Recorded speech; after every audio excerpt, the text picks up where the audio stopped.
Right, welcome back. ఇక ఏపీలో DSC వివాదం చుట్టూ జరుగుతున్న పరిణామాలపైన చర్చిస్తున్నాం. అయితే మోహన్ రెడ్డి గారు, మీరు చెప్పండి, డిఎస్సి పరీక్షలో పేపర్ లీకేజ్ జరిగిందని, పోస్టులు అమ్ముకున్నారని చెప్తున్నారు. కానీ ఈ పరిణామాలను, ఈ ఆరోపణలను రుజువు చేయడానికి ప్రభుత్వం ఉంచే బలమైన టెక్నికల్ డాక్యుమెంటరీ ఆధారాలు ఏమైనా ఉన్నాయి? ఇంతకుముందు జయరాం గారు ప్రశ్నించినట్టుగా. మోహన్ రెడ్డి గారు.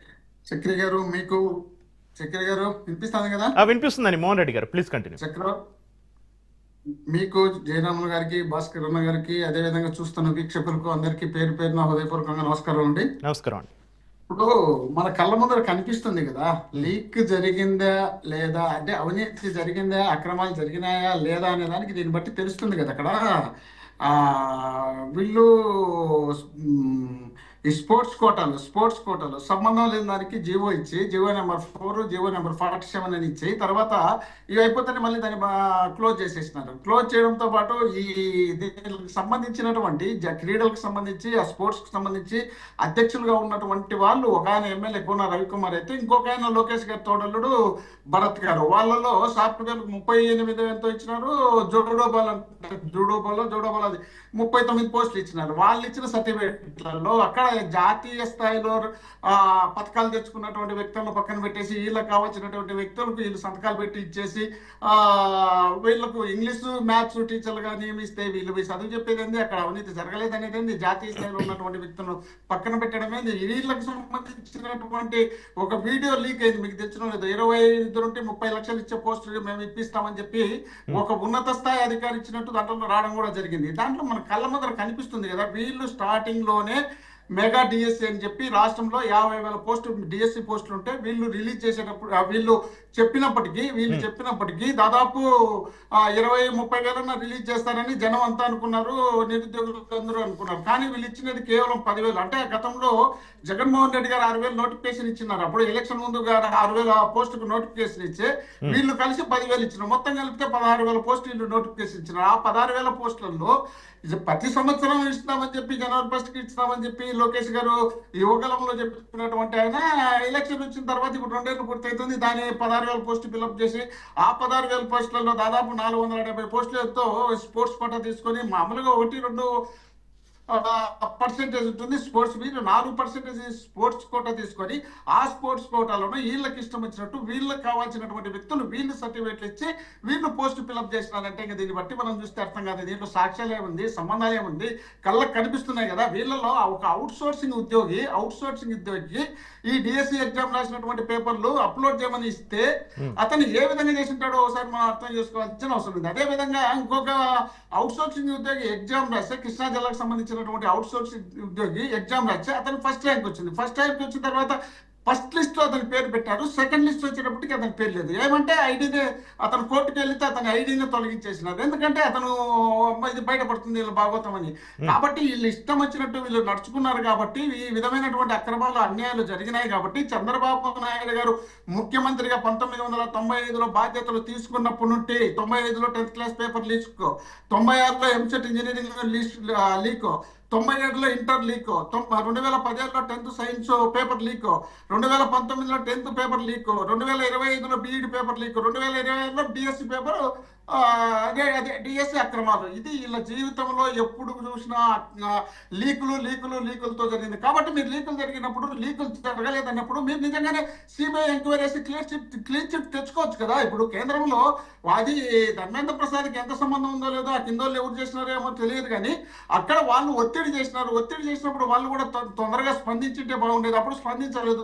స్పందించకపోతే నిరాహార దీక్ష దాదాపు 26 రోజులు ఆయన లండన్ సంబంధించిన ఇంజనీరింగ్ విద్యార్థి ఎవరైనా 26 రోజులు కూర్చుంటే వీళ్ళు పట్టించుకోకపోతే లాస్ట్కి సిజేపీ వాళ్ళు వచ్చేసి వాళ్ళు ర్యాలీ నిరసన కార్యక్రమం పెట్టినప్పుడు అక్కడ వీళ్ళు పోలీసులు లాఠీ చేస్తే, అది ఇంకా మళ్ళీ జంజి మొత్తం దేశం మొత్తం అంతా చుట్టుకున్నప్పుడు ఇంకా పరిస్థితి శృతిమించిపోయిందన్న ఉద్దేశంలో భాగంగా అప్పటికైనా నరేంద్ర మోడీ గారు దానికి స్పందించి విజయం చేయించినారు. సంతోషం. వాళ్ళు కూటమిలో ఉన్నటువంటి పెద్దలు కూడా ఆంధ్రప్రదేశ్లో జరుగుతున్నటువంటి పరిస్థితులపైన స్పందించాల్సిన అవసరం ఉంది. ఇది మాది కాదులే, చంద్రబాబు నాయుడు గారు ఇష్టం వచ్చినట్టు చేసుకొని అనుకుంటే, ఇక్కడ పొత్తుతో మిమ్మల్ని చూసి కూడా ఓటు వేసినారా లేక ఓటు వేయించుకున్నారా ఏం చేసినారా అనేది రాష్ట్ర ప్రజలకు మీకు తెలుసు. కాబట్టి మీరు ఆ విధమైనటువంటి అభిప్రాయంతో ముందుకు వెళ్ళడం కన్నా లోకేష్ గారిని తక్షణం రిజైన్ చేయించాల్సిన బాధ్యత మీ పైన ఉంది. రిజైన్ చేయకపోతే మీరు సిబిఐతో విచారణ చేయించుకోవాల్సిన బాధ్యత మీ పైన ఉంది. రాజశేఖర రెడ్డి గారు ముఖ్యమంత్రిగా ఉన్నప్పుడు జగన్మోహన్ రెడ్డి గారి మీద వీళ్ళు ఆరోపణలు చేసి ఆయన సిబిఐ దర్యాప్తు ఇచ్చుకుంటున్నాడు. ఆయన దగ్గర ఉన్నటువంటి అసిస్టెంట్ మీద సూర్యుడి మీద ఆరోపణలు చేసి ఆయన పైన కూడా సిబిఐ దర్యాప్తు చేస్తున్నారు. వీళ్ళకి ఏమవుతుంది? ఈయన మీద ఇప్పుడిప్పుడే రాజకీయాల్లోకి వచ్చినటువంటి లోకేష్ గారు రాబోయే కాలానికి కాబోయే నాయకుడు అని వాళ్ళు చెప్పుకుంటున్నటువంటి లోకేష్ గారికి ఇంత పెద్ద అభియోగాలు వచ్చినప్పుడు ఆ అభియోగాలను క్లియర్ చేసుకోవాలి కదా. క్లియర్ చేసుకోవడంలో మీకు వచ్చిన నష్టం ఏంటి? కేంద్రంలో మీరే ఉన్నారు, రాష్ట్రంలో మీరే ఉన్నారు కదా. సిబిఐ మీ మీద అక్రమ కేసులు ఇంత పెట్టదు కదా. మీరు సిబిఐ దర్యాప్తు వేయించుకున్న తర్వాత క్లీన్ చిట్ వచ్చింది అనుకో, మేమే తప్పు చేసినాం అనుకుంటాం. మీరు దొరికిపోయినారనుకో, మీరు అప్పుడు తప్పుకోవడానికైనా సిద్ధపడండి. దొరికినట్టు కళ్ళకు కనిపిస్తుంది కాబట్టి ఒక్కొక్క పోస్టుకు 30-40 లక్షలు అని చెప్పి వాళ్ళ వీడియోనే లీక్ అయింది కాబట్టి ఆడియో అవన్నీ వచ్చిన తర్వాత రాష్ట్రంలో బ్రహ్మాండమైనటువంటి అలజడి సృష్టించారు. ప్రజల్లో అలజడి వచ్చింది కాబట్టి దీనిపైన జగన్మోహన్ రెడ్డి గారు స్పందించి వాళ్ళని పిలిపించుకొని వాళ్ళకి సంబంధించినటువంటి అన్యాయాన్ని ఎక్కడికక్కడ వాళ్ళకి మీడియా ద్వారా తెలియజేసి ఆ తర్వాత భవిష్యత్తులో ఖచ్చితంగా నేను అధికారంలోకి వచ్చిన తర్వాత మీకు న్యాయం చేస్తానని చెప్పిన తర్వాత వీళ్ళు అప్పుడు కదిలికి వచ్చింది కూటమి ప్రభుత్వానికి. అప్పుడు ఐఏఎస్ ఆఫీసర్లను వీళ్ళకి కావాల్సినటువంటి వ్యక్తులను అక్కడ తీసుకొచ్చి కూర్చోబెట్టి అక్కడ వాళ్ళతో వివరణ ఇప్పించే కార్యక్రమం చేసినారు. కాబట్టి ఇప్పటికైనా వీళ్ళు కరెక్ట్ గా స్పందించకపోతే మళ్ళీ ఇక్కడ ఆంధ్రప్రదేశ్ లో జంజీ తయారు కావాల్సిన పరిస్థితి అవుతుంది. ఎందుకంటే ఇప్పుడే వీళ్ళు చాలా రకాలుగా అన్యాయాలు, అక్రమాలు, దోపిడీలు, దౌర్జన్యాలు, మర్డర్లు ఎన్ని చేసినా ఎవ్వరు ప్రజలు పట్టించుకోలే. కేవలం వైఎస్ఆర్ కాంగ్రెస్ పార్టీ మాత్రమే పట్టించుకుంటుంది కదా. వైఎస్ఆర్ కాంగ్రెస్ పార్టీలో ఉన్నటువంటి లీడర్లందరినీ ఏదో రకంగా ఇండైరెక్ట్ గా డైరెక్ట్ గా కేసుల్లోనూ ఇబ్బందులు పెట్టడంలోనూ లేకంగా అవసరం వచ్చే వాళ్ళ మంటలు చేయడంలోనూ రకరకాలుగా చేస్తున్నాం. వీళ్ళని తొక్కేసినప్పుడు ప్రజలు ఏం చేస్తారు అనే విధంగా మీరు ఉన్నారు. ప్రజలు ఇక్కడ కొంతవరకు మీ మీద కసితో ఉన్నారు. ఆ కసిని ఎప్పుడు ఉపయోగిస్తారో దాన్ని ఉపయోగిస్తే మీరు రాష్ట్రంలో కూడా తిరగలేని పరిస్థితి వస్తుంది. ఆ పరిస్థితి రాకుండా చేయవలసిన బాధ్యత 50 సంవత్సరాల అనుభవం కలిగినటువంటి చంద్రబాబు నాయుడు గారికి ఉంది. ఎందుకంటే రాష్ట్ర భవిష్యత్తు యువత చేతుల్లో ఉంది. యువతను మీరు తప్పుదారి పట్టిస్తే, వాళ్ళు స్పందిస్తే, వాళ్ళ పరిస్థితి వాళ్ళు సీరియస్ గా తీసుకుంటే పరిస్థితి ఏ విధంగా ఉంటుందో మీరు తెలుసుకోండి. 3 పార్టీలు కలిసి మీరు రాష్ట్రంలో దేశంలో ఉన్న పార్టీలన్నీ కలుపుకొని మీరు అధికారంలోకి వచ్చిన తర్వాత, అధికారం అవకాశం ఇచ్చిన తర్వాత ఆ అవకాశాన్ని సద్వినియోగం చేసుకోకుండా దుర్వినియోగం చేసుకునే కార్యక్రమం చేసి మీరు రాష్ట్ర యువత భవిష్యత్తును నాశనం చేసే కార్యక్రమం చేస్తున్నారు. ఈ విధమైనటువంటి పరిస్థితికి మీరు దారి తీయడం చాలా తప్పు. దీన్ని మీరు మీ అంతటి మీరే ఆత్మ పరిశోధన చేసుకోండి. మీరు నిజంగా ఈ డిఎస్సిలో తప్పులు జరగలేదని చెప్పి మీరు నిజంగా గుండెల మీద చేసుకొని చెప్పగలుగుతారో చెప్పమండి. కావాల్సికల్లా ఏదో అక్కడ జగన్మోహన్ రెడ్డి గారి ఇంటికాడ దగ్గర ఉన్నాడంటే ఆడ ఛాలెంజ్ చేస్తాడంటే ఆ ఛాలెంజ్ కి జగన్మోహన్ రెడ్డి గారు స్పందించాలంట. లోకేష్ గారు స్పందిస్తే జగన్మోహన్ రెడ్డి గారికి ఆయన ఛాలెంజ్ కి జగన్మోహన్ రెడ్డి గారు స్పందించాలంట. మీరు దాని మీద ఎంక్వైరీ చేయండి. మీరు పెద్ద పాలకాలు కదా, నిజాయితీ పరులు కదా, హరిచంద్రులు కదా. మీరు ఎంక్వైరీ చేసుకోండి. ఆ సిబిఐ ద్వారా ఎంక్వైరీ చేసుకున్న తర్వాత అప్పుడు క్లీన్ చిట్ వచ్చి అప్పుడు జగన్మోహన్ రెడ్డి గారికి మీరు ఛాలెంజ్ చేయండి. అంతేగాని మీరు చేసినటువంటి తప్పులు ఎప్పటికప్పుడు ఎక్కడికక్కడ జగన్మోహన్ రెడ్డి గారు స్పందించి దానిపైన మీడియా సమావేశం కానీ మీటింగ్లు కానీ పెట్టి చెప్తుంటే మీరు భరించలేక మా పార్టీని పట్టుకొని గొడ్డలి పార్టీ అంట. గొడ్డలి పార్టీ ఏం మాట్లాడుతున్నారా? మీరు చేసినటువంటి బూడిది పార్టీ కన్నా మా గొడ్డలి పార్టీని అంత తప్పులు పెట్టే పరిస్థితి ఎందుకు? మాకు పార్టీకి ఒక సింబల్ ఉంది, పార్టీకి ఒక పేరు ఉంది.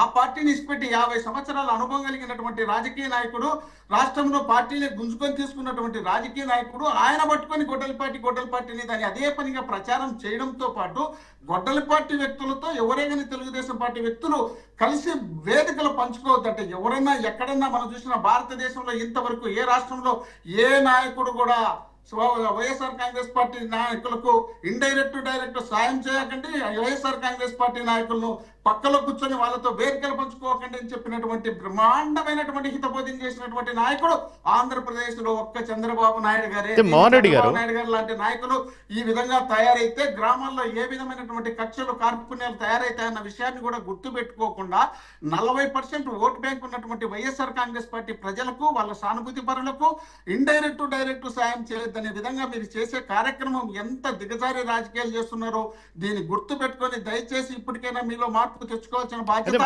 చంద్రబాబు నాయుడు గారికి ఉందని కోరుకుంటున్నాం. మోహన్ రెడ్డి గారు, ఈ వివాదాల వల్ల ప్రస్తుతం ఉద్యోగాలు పొందిన నిజమైన అభ్యర్థుల కెరీర్ అగమ్య గోచరంగా మారే పరిస్థితి ఉంది కదా, మరి వారి ఆందోళనను మీ పార్టీ ఎలా పరిష్కరిస్తుందంటారు? 100% మా జగన్మోహన్ రెడ్డి గారు ఆల్రెడీ వాళ్ళందరినీ పిలిపించి ఎవరెవరు నష్టపోయినారో ఆ నష్టపోయినటువంటి వ్యక్తులందరికీ నేను న్యాయం చేస్తానని చెప్పినాడు. 1998లో చంద్రబాబు నాయుడు గారు ఉన్నప్పుడు డిఎస్సి జరిగినటువంటి అవకతవకలు అవన్నీ నిలిచిపోతే వాళ్ళందరినీ మొన్న జగన్మోహన్ రెడ్డి గారు ముఖ్యమంత్రి అయిన తర్వాత వాళ్ళందరికీ న్యాయం చేసినాడు. 2021 కదా, అంతకుముందు ఒకసారి 2 సార్లు వీళ్ళు జరిగినటువంటి డిఎస్సీలో అవకతవకలు జరిగితే దాదాపు 8,000 పోస్టులు జగన్మోహన్ రెడ్డి గారు వాళ్ళకు ఫిలప్ చేసినటువంటి సందర్భం కూడా ఉంది. ఎక్కడ వీళ్ళు ఎన్ని అన్యాయాలు తప్పులు చేసినా జగన్మోహన్ రెడ్డి గారు తక్షణం వాళ్ళకు స్పందించి వాళ్ళకు మానసిక ధైర్యం ఇవ్వడంతో పాటు ఇప్పుడు దేశంలో మనం నీట్ చూసినాం అని వాళ్ళందరూ పాపం దాదాపు 25 మంది ఆత్మహత్యలు చేసుకోవడం జరిగింది. ఆంధ్రప్రదేశ్ కూడా ఆ పరిస్థితి దాపరించకుండా ఉండాలనే ఉద్దేశంలో భాగంగానే జగన్మోహన్ రెడ్డి గారు వాళ్ళందరినీ పిలిపించుకొని వాళ్ళందరితో డిస్కషన్ చేసి మీకు ఎక్కడ అన్యాయం జరిగింది, ఈ అన్యాయం జరిగినటువంటి ప్రతి ఒక్కరికి ఖచ్చితంగా 29లో నేను ముఖ్యమంత్రి అయితేనే మీకు న్యాయం చేస్తానని చెప్పినాడు. కాబట్టి ఈ ఆంధ్రప్రదేశ్ లో ఈ ఆత్మహత్యలనే పరిస్థితి రాలేదు. ఎంతో మంది ఆ మీడియా సమావేశంలోనే జగన్మోహన్ రెడ్డి గారి ముందనే చెప్పడం జరిగింది, సార్ మా జీవితమే ఇది సార్, మా జీవితంలో ఇది రాకపోతే మేము ఆత్మహత్యలు చేసుకోక వేరే దారే లేదు సార్ అని డైరెక్ట్ గా జగన్మోహన్ రెడ్డి గారితో చెప్పినారు. అది అంతా మనందరం విన్నాము. దానికి జగన్మోహన్ రెడ్డి గారు స్పందించి నేనున్నాను, మీరు ధైర్యపడుతూ నేను ఉంటానని చెప్పి చెప్పడంతో వాళ్ళు ఇక్కడ ధైర్యంగా ఉన్నారనే విషయాన్ని కూడా మనం గుర్తుంచుకొని నడుచుకోవాల్సిన అవసరం ఉంది. దయచేసి ఇప్పటికైనా ఆ అన్యాయం చేసిన వాళ్ళకు న్యాయం చేయండి, మీరు చేసిన తప్పులు సరిదిద్దుకోండి అని తెలుగుదేశం పార్టీ కూటమి ప్రభుత్వానికి నేను తెలియజేస్తున్నాను. రైట్. విజయభాస్కర్ గారు మీరు చెప్పండి, ఒక్కో ఉపాధ్యాయ పోస్టును అయితే 30 లక్షలకు అమ్ముకున్నారన్న వైసీపీ ఆరోపణలో ఏమాత్రం నిజం లేదు అంటున్నారు మీ నాయకులు. మరి